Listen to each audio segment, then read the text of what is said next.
Hey guys, Jim here with another video for you. This is Non-Franchise Favorite Films Volume 2. But before I begin, at the end of this video, if you like what you see, please consider giving me a thumbs up, a possible subscribe, but most importantly, please leave comments below. Now, as I said, this is Volume 2 of a series that I started last week. This all started from a episode of Talking Movies with Sean, Kenny, and Jim that we did a couple of weeks ago, where we picked some of our favorite summer releases that weren't any parts of franchises. They couldn't have any kind of sequels or reboots or anything, and it made a really fun time. And I decided to take that ball and run with it, and started to do these little series of videos. And what I'm doing is I'm picking one movie from each particular summer season of each year to highlight. The deal is that, like I said, it cannot have any kind of reboots, sequels, or be part of any kind of franchise whatsoever.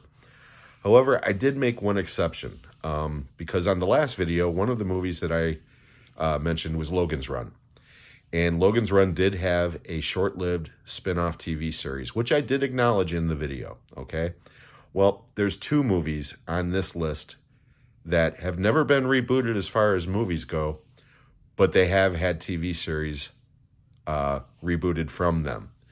But quite honestly, in the years of those two movies, the pickings were very slim because, again, I wanted to only include movies that I currently own. So I didn't pick any movies that I don't own, okay? So bearing that in mind, we're going to go ahead and we're going to start. The first episode of this series covered the years 1975 through 1984. So we're going to start in 1985 now, and we're going to go to 1994 in this particular edition. So I hope you enjoy it. Without further ado, let's begin. The first one, 1985, June 21st, 1985, as a matter of fact. This is my Scream Factory Steelbook, and I am talking about Toby Hooper's infamous Life Force, starring Steve Railsback, and the beautiful Matilda May. See, I got speechless just thinking about her because she is just an absolutely stunning woman in this movie. First time I saw this movie was at the drive-in, and let's just say that this movie was very popular at that drive-in, especially the first half hour. Every time Matilda May walked out on screen, the people would just lay on the horns and flash the lights and make cat calls, and yeah, it was just a very, very popular movie at that drive-in. But I love this movie. It is exploitive. It is just batshit crazy. But it's a lot of fun. And like I said, it's just a good time. So number one on this list from 1985, Life Force. Next, we're going to jump to 1986, June 27th, 1986, as a matter of fact, with Ruthless People, starring Danny DeVito, Bette Midler, Judge Reinhold, Helen Slater, and in his big screen debut, Bill Pullman. This one is directed by the Zaz Boys, Jim Abrahams, David Zucker, and Jerry Zucker. And quite honestly, this is my favorite film from that team. And this is the team that did Airplane, Naked Gun, Top Secret, to name a few.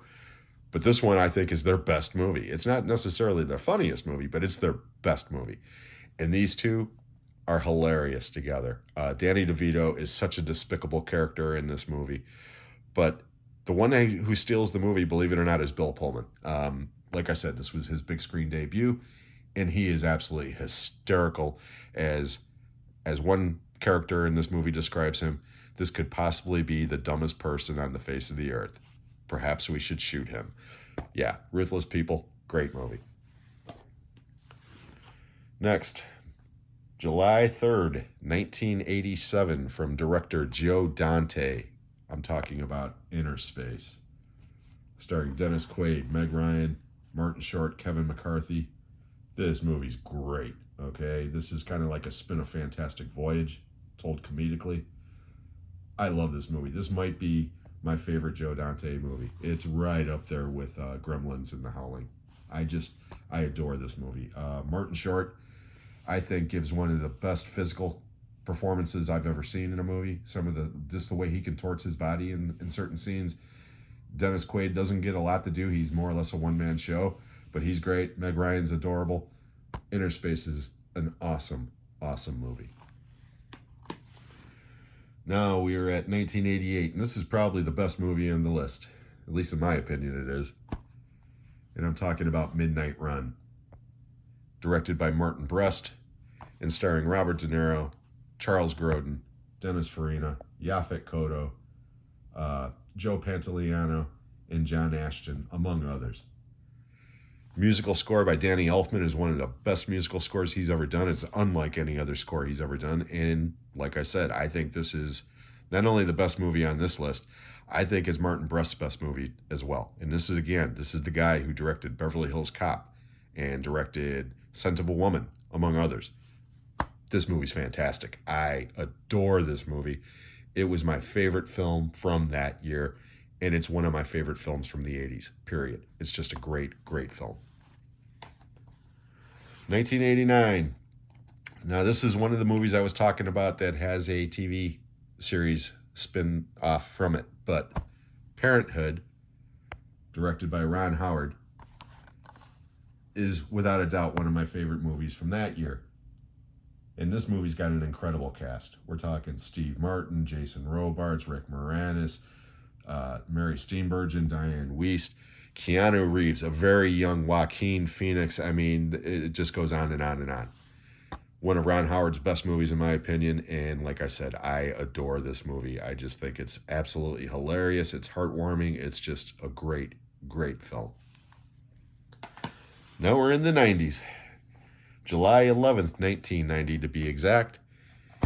And I'm talking about Rennie Harlin's The Adventures of Ford Fairlane, starring Andrew Dice Clay, Lauren Holly, Ed O'Neill, Robert Englund, Priscilla Presley, and Wayne Newton, among others.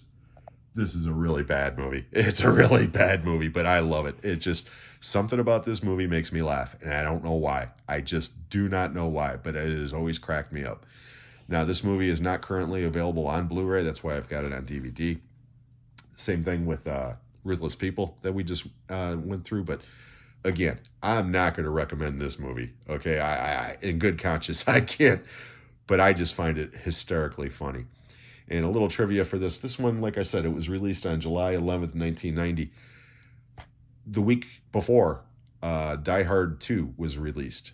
And that was also directed by Rennie Harlin. I saw both of these movies together at the drive-in as a double feature. 1991. Now this one, I had a hard time coming up with one for 91 because there's some great movies from 1991, but they've all been remade or rebooted or they're part of franchises. I'm talking like Terminator 2 and Point Break and some other movies. But this one's kind of a guilty pleasure, and I do like this movie. I don't love it, but I do like it.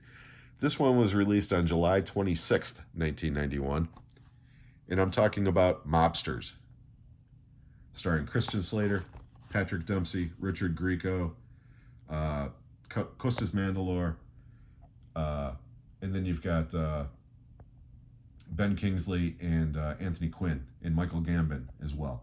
I mean, really good cast.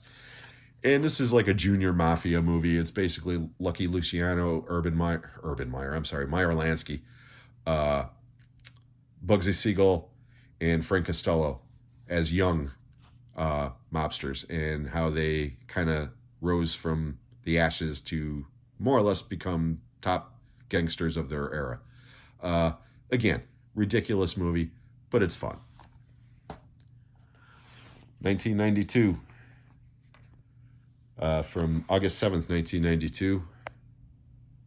Best Picture winning that year, Unforgiven, starring Clint Eastwood, Morgan Freeman, Richard Harrison, and his Academy Award-winning performance as Little Bill, the late great Gene Hackman. What can I say about Unforgiven that hasn't been said? It's a masterpiece in my opinion. It's one of the best Westerns of all time, and it revitalized the Western genre. It's also the last time that Clint Eastwood has performed in a Western, and he gives it all. It's just a incredible, incredible film. We go from an incredible film to incredible cheese. August 18th, 1993. with John Woo's Hard Target, starring Jean-Claude Van Damme. Of course, there's going to be some Van Damme on this list. And this is my favorite Van Damme movie, without a doubt.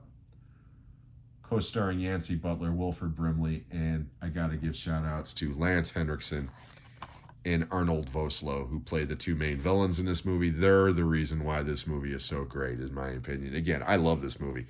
But Lance Henriksen and Arnold Vosloo, to me, are two of the best villains in movie history, at least in the 90s. They have so much fun chewing up the scenery. And again, this is John Woo at his best. You got slow motion doves, you got fire explosions coming from gunshots. I mean, it just doesn't make a lick of sense, but oh my God, is this movie fun. And the last movie on the list, and this is the other one I was talking about a TV spinoff from 1994, July 15th, True Lies, directed by James Cameron, starring Arnold Schwarzenegger, Jamie Lee Curtis, Tom Arnold, small appearance by Charlton Heston. I mean, come on. True Lies is fantastic. It's one of James Cameron's best movies. It's definitely is, in my opinion anyways, his most entertaining movie. I mean, this movie's just fun from the beginning all the way to the end. And it's definitely one of my favorite Schwarzenegger movies. It's certainly one of my favorite Jamie Lee Curtis movies. It's just, like I said, this movie is just fun in a nutshell. And I was hoping that they were going to do a sequel to it, but I think that ship has passed by now.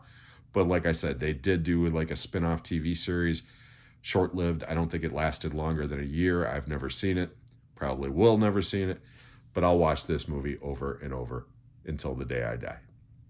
I hope you enjoyed this video. If you did, please give me a thumbs up, a possible subscribe, but most importantly, please leave comments below. Let me know how you feel about these picks. Let me know what some of your favorite movies from those years' summer releases would be. But again, they cannot be sequels or parts of franchises. Keep that in mind. So anyways, I hope everybody's having a great day. We'll catch you on the next one.